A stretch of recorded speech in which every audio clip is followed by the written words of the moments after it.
Our next logical step together is to deploy this and implement some of these EAP methodologies in our wireless networks. Let's do that right now. Now, when setting this up, we have not yet covered the nugget on connecting to and working with a AAA radius server. So for now, let's do this. We have the ability with Extensible Authentication Protocol, we can tell the actual controller to go ahead and do that backend service for us. So when we use the local controller, it's acting as the authentication server itself. So to set this up, we're going to go to Security. And under Security, we're going to open up Local Extensible Authentication Protocol, Local EAP. And really, all we have to do right here is set up a couple of profiles for the different types of EAP that we want to use. And again, local as in this controller is going to be acting as the AAA server. So to create a brand new profile, we'll simply click New in the top right-hand corner. And let's call this one Local Leap. And then we simply click on Apply. Now, this profile will be using Leap as its method. Let's go ahead and select that as the option. And let's create a couple more. One for Fast and one for PEAP as well. So we'll click on New. We'll create one called Local PEAP. Click on Apply. And for the Local PEAP, we want to go ahead and use PEAP. So we'll check that box. Oh, and earlier, when I clicked on Leap for this profile, I didn't click Apply. I went and created a new one. So we'll apply those changes. Let's create another profile for Fast. So New, we'll click on Apply, and we'll specify that for Local Fast, we want to use EAP Fast. And I suppose we could also create one for EAP-TLS as well. So let's go ahead, apply that change, create a new one, and we'll say EAP-TLS. And click on Apply, and that will use TLS. And apply to make those changes stick as well. So as a reminder, Leap does not require us to install a digital certificate, nor does Fast. However, PEAP is going to be using a server side on the authentication server, a certificate there. And EAP-TLS will use a digital certificate at the client and at the server. Now, if we're assuming the role with local authentication of being the authentication server, this controller needs to know about some local users and their credentials. So to do that, we're going to go under AAA and down here to local network users. We need to add a couple of users, or at least one user that we can use to test our logins. So let's go ahead and click on New, and let's create a new user called Bob. And the password for Bob is going to be Bob. In a production environment where we really care about security, we'd want to make sure we're using a really secure password, like 10 characters or more, upper and lower case, alphanumerics, special characters. For this demonstration, because I'm going to be typing this password quite a bit potentially, I want a nice, simple, easy password for demonstration purposes. So we'll confirm that password of BOB. And I'm going to say this is going to apply regardless of which wireless local area network he connects to, because we're going to create some additional wireless networks right now. And I'll document this as a test account. And we'll click on Apply in the upper right-hand corner. All right, so we've got Bob. We've got a local user. The other thing we got to do, under local EAP, let's just verify the authentication priority. For example, when we go to authenticate someone, which methods are we using? So by default, it says local, referring to the local configuration on this controller for authentication. It's not going to try to go out to an LDAP server or anything else. So for our purposes, that's great. So we have some profiles set up for our 4 different types of EAP. We have a single local network user configured so we can log in. Now let's go create some wireless local area networks and apply those EAP policies to them. To do that, we're going to go up to wireless local area networks. The 2 wireless local area networks that are here are currently disabled, and that's perfectly fine. If you're not using them, you can turn them off. And let's go ahead and create a brand new one. And to do that, we simply click on the Go button right next to where it says Create New Wireless Local Area Network. So let's do Leap first.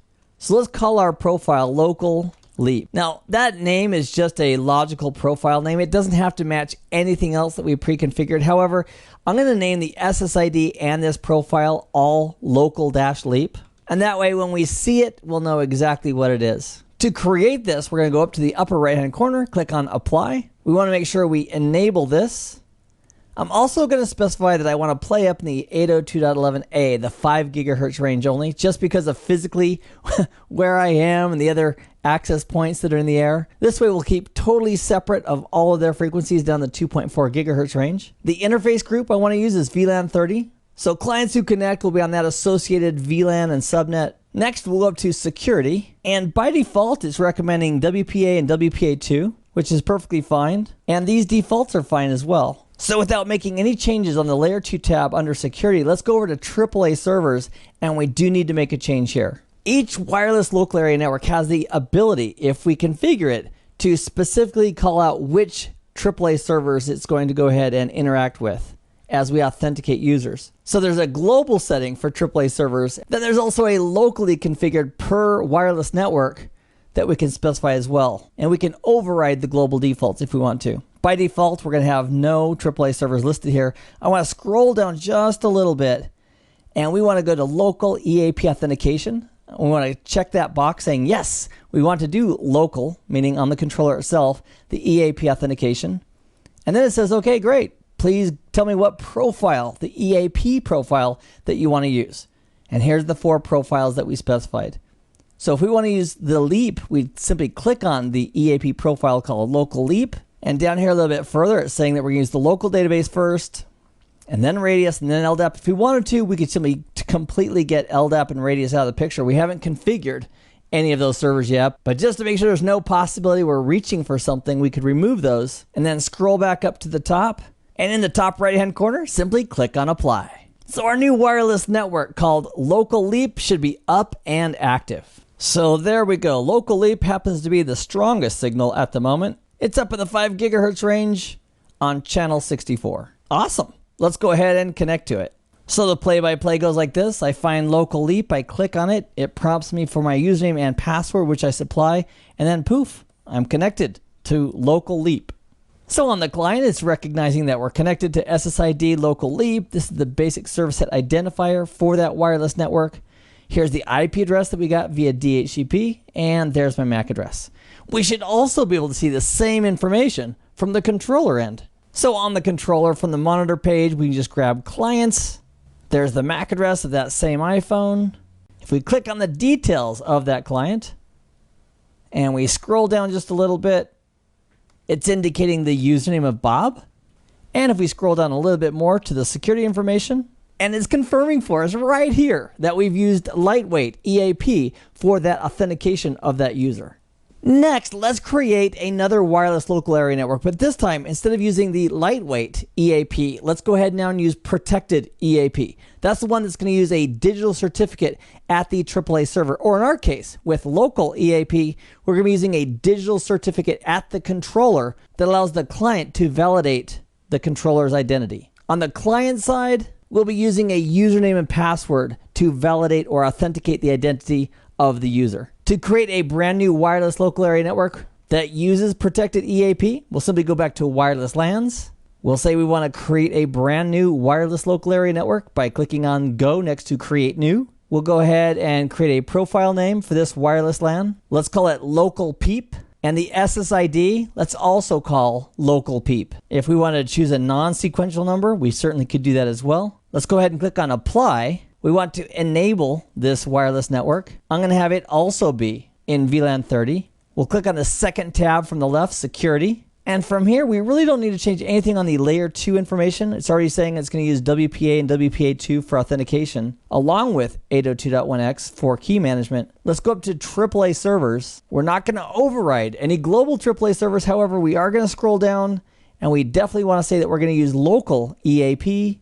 And then it's asking for one of the 4 EAP profiles that we made earlier. So because we want to use protected EAP, we'll select that profile, which corresponds to protected EAP. We can choose to leave this radius and LDAP here. They're chosen second and third.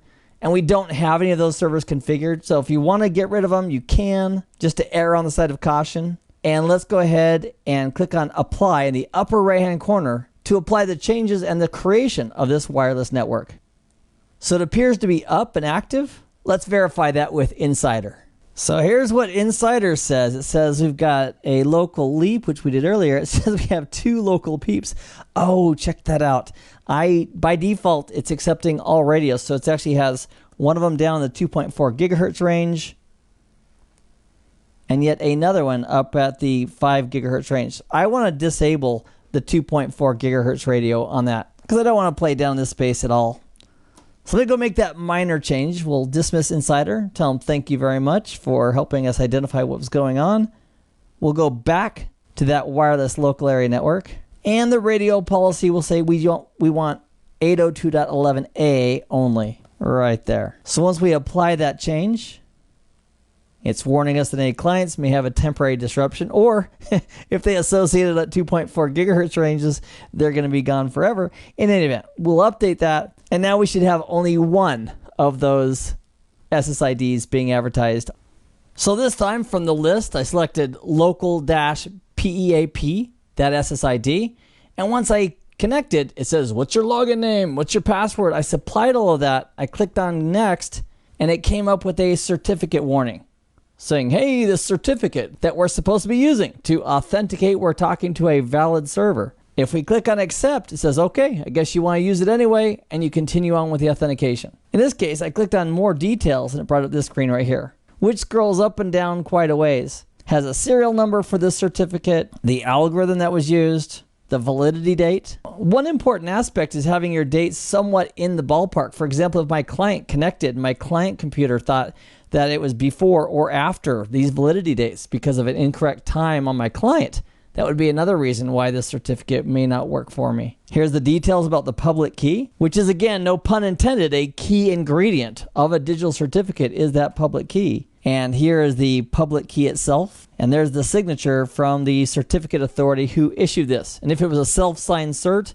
it would be the controller who issued this certificate to himself, which is the primary reason why my Apple client doesn't recognize the signature and can't validate the certificate. So by simply clicking on accept, we're going to ignore the fact that it's not a certificate that we trust, and we'll move forward with the authentication. So from the controller, just as before, if we want to validate the current users that are connected, we simply click on clients from the monitor page. Take a look at the details of that client by clicking on their MAC address. So there's Bob once again. If we scroll down a little bit, down to security information, the EAP method we're using is protected EAP. That's with the digital certificate that we're using to authenticate the AAA server, or in our case with local EAP to authenticate the controller. So we've demonstrated LEAP and PEAP. What I'd like to do is also give you a walkthrough on how to set up FAST.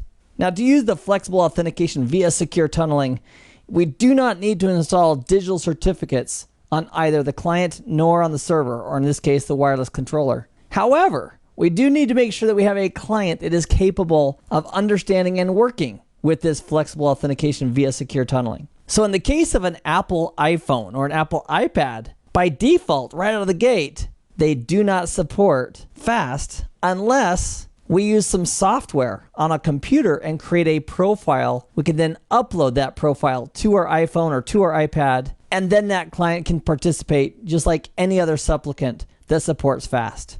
So to support the flexible authentication through secure tunnel or FAST with EAP, we're going to use the iPhone configuration utility, which is a free download, and we're going to create a profile on a computer, and then we'll go ahead and tell the iPhone or the iPad to go ahead and upload it. So to do that, I'm going to click on New. We're going to create a new profile, and I'm going to give it a name. Name it whatever you'd like. So I'll call this Our Profile, and then some identifier like com.cbtnuggets.profile. It really doesn't matter what you put in there, but you have to put something in that field. And then we want to fill in the rest, we certainly can. The most important part, though, is going over to Wi-Fi regarding this profile, and we'll click on Configure, and it wants to know the SSID. Now, we haven't created an SSID, a wireless network yet for FAST, but let's go ahead and do it. We'll call it local-FAST. I'm going to leave on auto join, and under security type, I'm going to go ahead and say any enterprise. And that'll give us the ability to come down here under accepted EAP types and say, you know what, let's go ahead and support EAP Fast. Also, we're going to scroll down a little bit more. And under EAP Fast, we're going to say, please use PAC, the Protected Access Credentials. What we also need to do is click these last two checkboxes as well, including the anonymous provisioning of the pack. Now, once we've done this, the next piece that's pretty important is to go ahead and upload this to your device. In this case, it's an iPhone. So I plug my iPhone in. I'm going to click on my iPhone under Devices, and then I'm going to click on Install. So then on the iPhone itself, it pops up this little message saying, hey, would you like to install this profile? We click the button Install. It gives us a warning. If we say Install now, it asks us for our username and our password. And then once we click on Next, it's going to give us a confirmation message indicating that it's been installed, and we click on Done. Our next step is to go to our wireless networks, select the one that says Local Fast. We won't have to supply any credentials. It's already part of our profile, and we'll be able to authenticate. So I'm looking at my iPhone thinking, where is the SSID for FAST? And the reality is we have not yet created a wireless network that's using FAST. So let's create yet another wireless network and we'll apply our EAP profile of FAST to this new wireless network. So let's click on Go for creating a brand new wireless network. We'll call the wireless LAN profile local FAST. We'll name the SSID local FAST. We'll click on Apply. That gives us the opportunities to set up the security. We'll make sure it's enabled. We'll make sure the radio policy says play only up in the 5 gigahertz range with 802.11a. We'll use our same VLAN 30.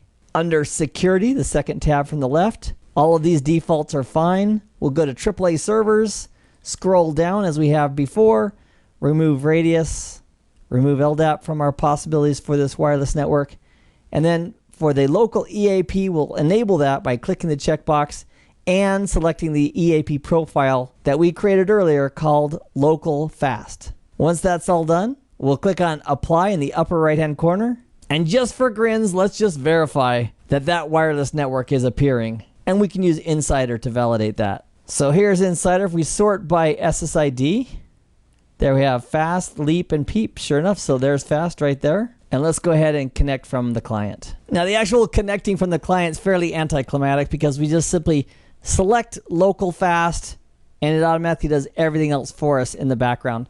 So to validate that new client, we can go to the monitor, go to clients, click on the MAC address, scroll down, and under security information, we can just validate that it really is using EAP fast. And again, all of these demonstrations that we've done have been using the local database or local authentication at the controller itself, but the same type of logic as far as the authentication can happen as we extend the traffic out to a standalone AAA server using either ACS from Cisco, ICE from Cisco, or some open radius server. I hope this has been informative for you, and I'd like to thank you for viewing.